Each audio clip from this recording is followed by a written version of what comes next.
Lu tahu gak sih, sebetulnya kita bisa maju wisata kita kalau kita mau berpikir lebih maju, bukan berpikir seperti gaya tukang palak. Memang biarin aja banyak PNS tukang palak, rampok, koruptor, pejabat, pemerintah di daerah maupun di pusat. Tapi kalau orang-orang yang punya hati nurani ya, khususnya orang-orang di perkampungan yang punya objek wisata yang menarik, gua kasih saran lu berhentilah punya mentalitas preman, mentalitas tukang palak. Bahkan kalau bisa gratis. Hah, kok bisa gratis? Gini gua kasih hitungan. Lu lihat di layar kaca, ada air terjun dengan pengunjung terbanyak di dunia, namanya Niagara Falls. Ini ada di Kanada. Lu tahu berapa sih tiket masuk ke Niagara, ke air terjun nomor 1 di dunia, Niagara? Tadi gue udah kasih lu bocoran. Kalau lu datang ke air terjun Jumok, lu bayar 15.000 guys. Kalau lu datang ke Grojogan Sewu, air terjun situ lu bayar 30.000. Kalau lu pergi ke Niagara Falls, air terjun Niagara yang sangat bagus di Kanada, lu bayar 0 rupiah. Betul, lu lihat nih di website resminya. Memang lu gratis datang ke sana, gratis, tis. Lu bayangkan datang melihat objek wisata alam berkah dari sang ilahi, dia yang bikin, bukan manusia yang bikin. Kita tinggal datang menikmatinya. Di Indonesia lu kena palak ya, di Kanada gratis. Terus apakah artinya Kanada rugi? Ternyata tidak. Apakah ekonomi Kanada terganggu? Ternyata tidak. Ternyata yang terjadi malah sebaliknya. Ekonomi Kanada justru bertumbuh sangat cepat, utamanya dari sektor pariwisata.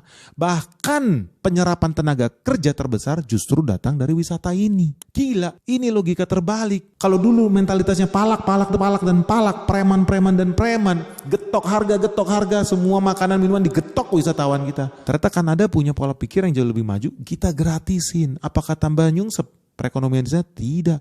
Ternyata tambah cuan. Lu tahu bisnis pariwisata di Kanada di tahun 2024 aja menyumbang 847 triliun terhadap GDP Kanada. Gila, naik ke tahun 2024, apa yang terjadi? Cuannya juga naik. Sumbangsi sektor pariwisata ternyata memberikan tambahan omzet sampai 2.164 triliun alias setara 129,7 billion dollar guys. Dan begitu majunya bisnis pariwisata di sana ya, ternyata bisa menyerap sampai 2 juta tenaga kerja dan menghidupi lebih dari 265.000 UMKM guys. Jadi lu bayangkan ketika itu digratisin, ternyata makin banyak menyedot wisatawan asing, sehingga makin banyak orang yang datang ke sana, nginep di sana, transaksi di sana, jalan-jalan di sana, makan di sana, ngafe di sana, dan ternyata ekonomi daerahnya bukan tambah nyungsep tapi tambah kaya.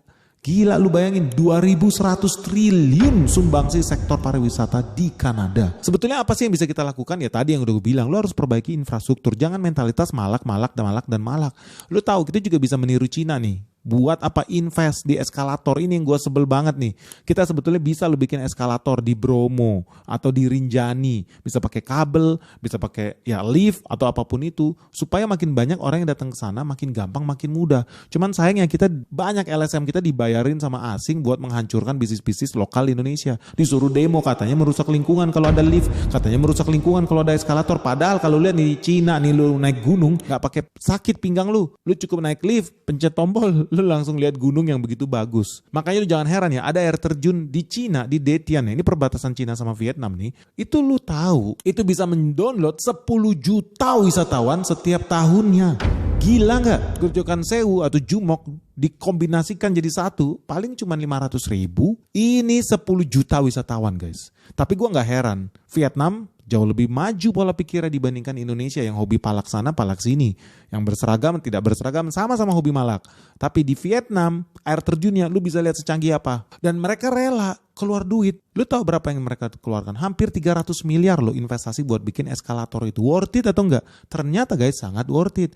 Mereka taruh 300 miliar bisa datang sampai jutaan pengunjung. Ya lu kali aja mereka keluar duit 300 miliar. Tiba-tiba datang 10 juta wisatawan. Kalau satu wisatawan aja spending $10, berarti mereka itu dapat 100 juta dolar setiap tahunnya. 100 juta dolar itu setara 1,6 triliun guys. Gila nggak? Investnya cuma 300 ember. 300 miliaran doang. Nah, lu tahu kalau Karanganyar tuh punya APBD bisa nggak sih investasi 300 miliar buat memperkaya warganya sendiri dibanding bolak-balik bongkar pasang trotoar seperti orang goblok? Bisa, karena APBD mereka 2,3 triliun. Artinya kalau mereka mau spending 300 miliar buat investasi di sektor pariwisatanya sendiri, karena ini yang punya bukan swasta ya, ini punya pemerintah, mereka cuma spending ya 12% atau 13% dari APBD mereka. Bisa loh sebetulnya kalau mereka mau mengalahkan Vietnam guys. Ngeri ya, kita kalah sama Vietnam.